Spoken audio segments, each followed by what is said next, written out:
Praise the lord. ఈ దినం కొరకు సిద్ధపరచబడిన దేవుని వాక్యం చదువుకుందాం.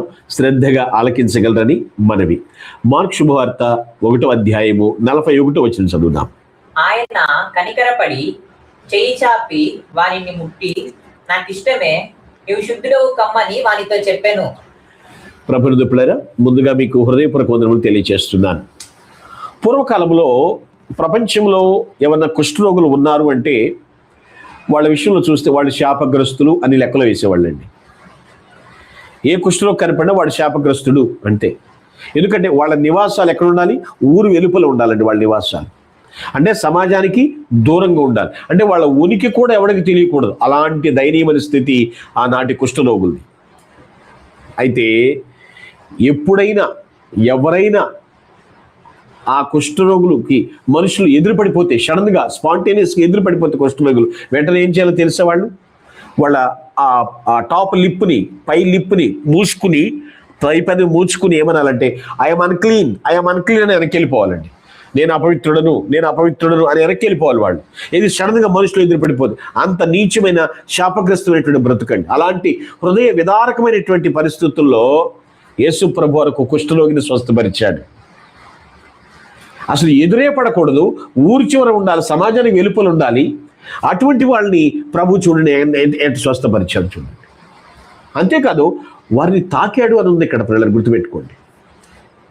ఈ దీంట్లో ఉన్న విషయం ఏమిటి? ప్రభు యొక్క బోధకు అనుసంధానంగా దాన్ని ఆధారం చేసుకుని ఇతడు చూపిన చొరవ, ఆ కుష్ఠరోగి చూపిన చొరవ మనం జాగ్రత్తగా గమనిస్తే, ప్రభువా, లోకం నన్ను వెలివేసినా నీవు నన్ను వెలివేయలేదుగా, నేను నీకు చెందినవాడనేనా ప్రభువా, మాకు నీవు ప్రభుడువే నాయనా, దాంట్లో నాకు కూడా హక్కు ఉందని చెప్పినట్లుగా ఇక్కడ ఇతను వ్యవహార శైలి కనబడుతోంది. ఏమంటున్నాడు? నీకు ఇష్టమైతే నన్ను శుద్ధులు చేయి అని ఎదురుపడ్డాడు. ఇప్పుడు గ్రీకులో ఒక మీనింగ్ ఉంటుందండి, ఎపిస్టేటస్ అంటారు. ఎపిస్టేటస్ అంటే హక్కుదారుడు అని అర్థం. ప్రభువా, నీ మీద నాకు హక్కు ఉంది, ప్రభు నా మీద నిన్ను అడగడానికి నాకు హక్కు ఉంది, నిన్ను అడిగే హక్కు నాకు ఉంది అన్న భావన వచ్చినట్లు చూస్తున్నాడు. ఇక్కడ కుష్ఠరోగి యేసు సంబోధించిన సంబోధన ఈ పద ప్రయోగమే.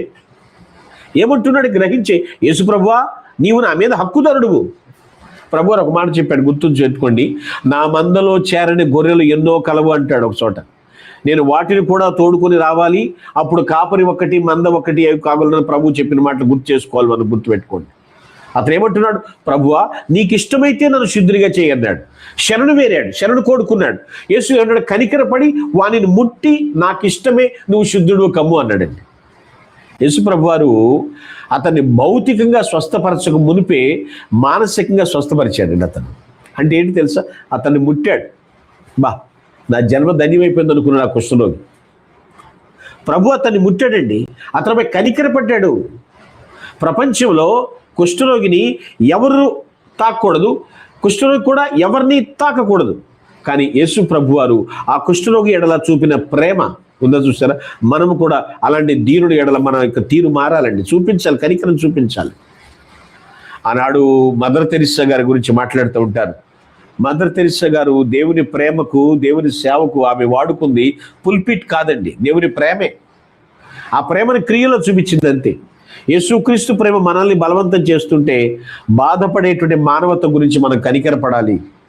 ఎంతమంది మానవులు బాధపడుతున్నది కనికరించాలి. బాధపడేటువంటి మానవతుల ఎడల, మానవత పట్ల మన కర్తవ్యం ఎలాంటిది ఒకసారి చెక్ చేసుకోండి. ఒకసారి ఆ మానవత దృక్పథంతో మనం వ్యవహరిస్తున్నామా? నేను ఒకటే చెప్తాను, మనలో ఇతరులు క్రీస్తుని చూడగలిగేలాగా మనం జీవించాలి. మనలో ఇతరులు ప్రభుని చూడగలిగేటట్లుగా మనలో ప్రభు కనపడాలి ఆ ఇతరులకి. అలాంటి జీవితం, అలా కనికరపడటం కడు ఇష్టం అండి ప్రభుకి, చాలా ఇష్టం. చెయ్యి చాచాడు, అతన్ని ముట్టాడు, నాకు ఇష్టమే, బాగుపడు అన్నాడు అంతే. ఊరి బయట అపవిత్రంగా బ్రతకాల్సిన వాడు అందరి మధ్య ఆనందంగా దేవుని ఆరాధిస్తున్నాడు. అట్టి ఆనందం ప్రభు ప్రతి ఒక్కరికి అనుగ్రహించును గాక. ఆమేన్. ప్లీజ్ అలా close your eyes. Let us pray. అద్భుతములు చేసే ఆది సంభూతుడానికి స్తోత్రాలయ్యా. నీవెంత మహాదేవుడవు తండ్రి. అపవిత్రులు సైతం మీరు ముట్టి బాగు చేసి స్వస్థపరిచి ఆనందభరితములయ్యా తండ్రి ప్రభువా.